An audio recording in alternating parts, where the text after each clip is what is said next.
Бүгін 16 октябрь. Эфирде жаңылықтардың түшкі топтамы. Қызматтыңыздарда мен Асел Болотбекова болмақчымын. Саламатсыздарбы. Отставкасын жариялаған Сооронбай Жээнбеков бүгін 16 октябрда Аларча мамлекеттик резиденциясында болуп өткөн парламенттик жыйынына катышып, расмий түрдө президенттик кызматтан кетти. Жогорку кеңештин төрагасы Канатбек Исаев өлкө башчынын милдетин алуудан баш тартып, мамлекет башчынын да, өкмөт башчынын да милдети премьер-министр Садыр Жапаровго жүктөлдү.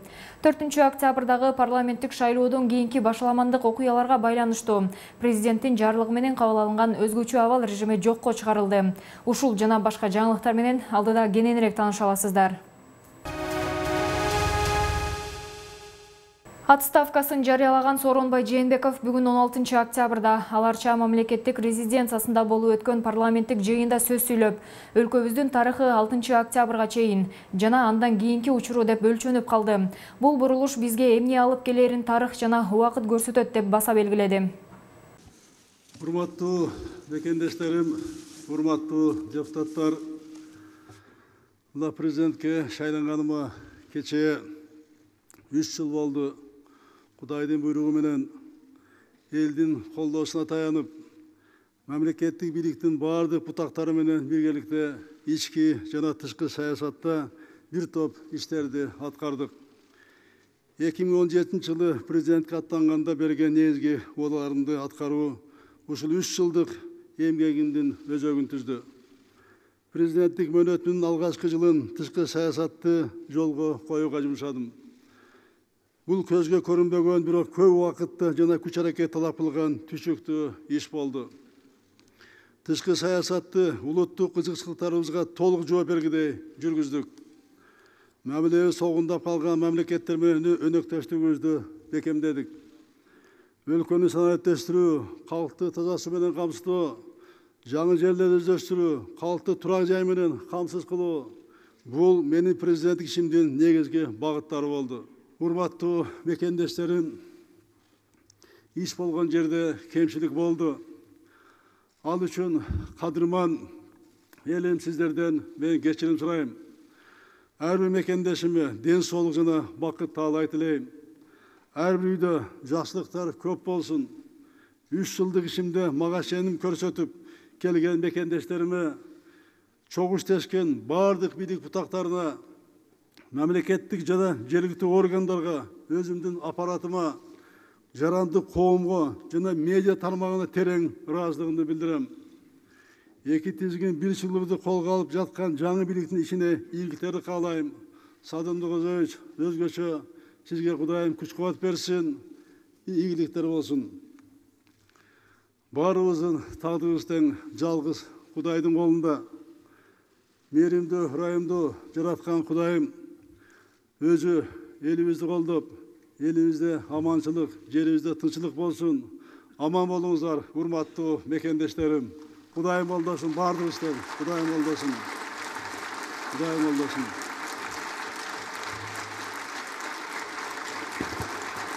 Рахмат.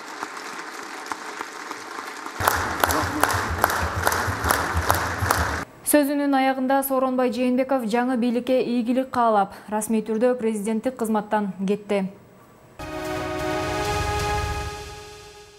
Президенттин отставкасынан кийин Конституция менен мыйзам жолунан чыкпоо үчүн кандай кадамдарды тез арада аткаруу керек?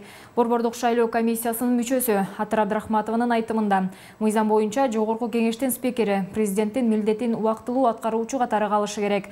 Ал Конституциянын 64-беренесинин 5-бөлүмүнүн 2-пунктуна ылайык БШКнын президенттик квота менен келген 4 мүчөсүн кызматтан бошотуу боюнча сунушту жогорку кеңешке киргизиши зарыл. Алардын ордуна 4 жаңы талапкер көрсөтүлүшү керек. Жогорку кеңеш 21 октябрга чейин БШКнын курамын бекитиши шарт. Бош айком 22 октябрдан кеч калбай, жогорку кеңештин депутаттарын кайрадан шайлоону 20 декабрга чейин дайындашы керек. Ал эми парламент 22 октябрдан кечиктирбей, мөөнөтүнөн мурда президенттик шайлоо өткөрүүнүн күнүн белгилеши абзел. Мөөнөтүнөн мурда президенттик шайлоо өткөрүү 17 январга дайындалышы зарыл. Жогорку кеңештин төрагасы Канатбек Исаев президенттин милдетин аткаруудан баш тартты. Бул чечимин бүгүн 16 октябрда өтүп жаткан парламенттин кезексиз жыйынында билдирди.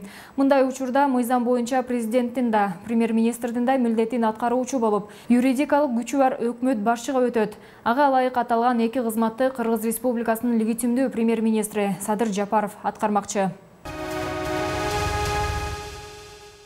Бириккен Улуттар уюму Кыргызстандагы саясий күчтөрдү өлкөнүн алдыга жылышына байланыштуу чечимдерди Конституциянын алкагында кабыл алууга чакырды. Бул тууралуу уюмдун баш катчысы Антонио Гутерриштин басма сөз өкүлү Стефан Дюжарик 15 октябрда Нью-Йорктогу маалымат жыйынында билдирди.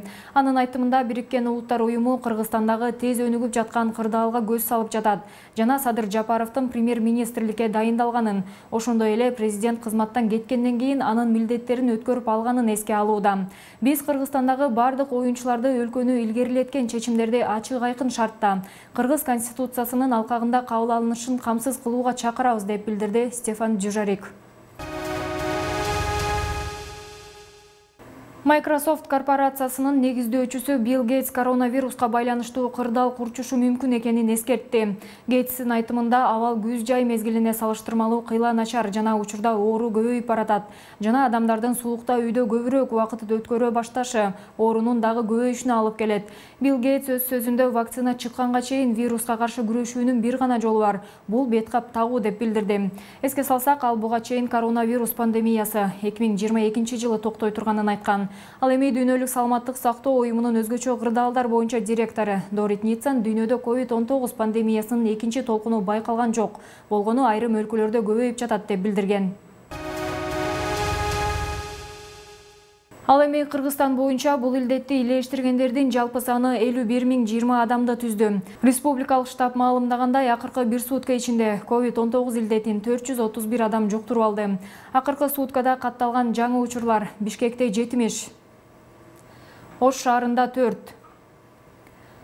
Ош облусунда 147, Баткен аймагында 52, Жалал Абад жергесинде 65, Нарында катталган жок, ал эми Талас облусунда 4, Чүй өрөөнүндө 34 жана ошондой эле Ысык Көл облусунда 15 киши катталды. Тилекке каршы сутка ичинде COVID-19 илдетинен жана пневмониядан Ош облусунан 2 жана Баткен облусунан 2 бейтап каза болду. Борбордук шайлоо комиссиясы маалымдагандай, Атамекен партиясынын лидери Өмүрбек Текебаев кайрадан жогорку кеңештин 6-чы чакырылыштагы депутаты болуп калды.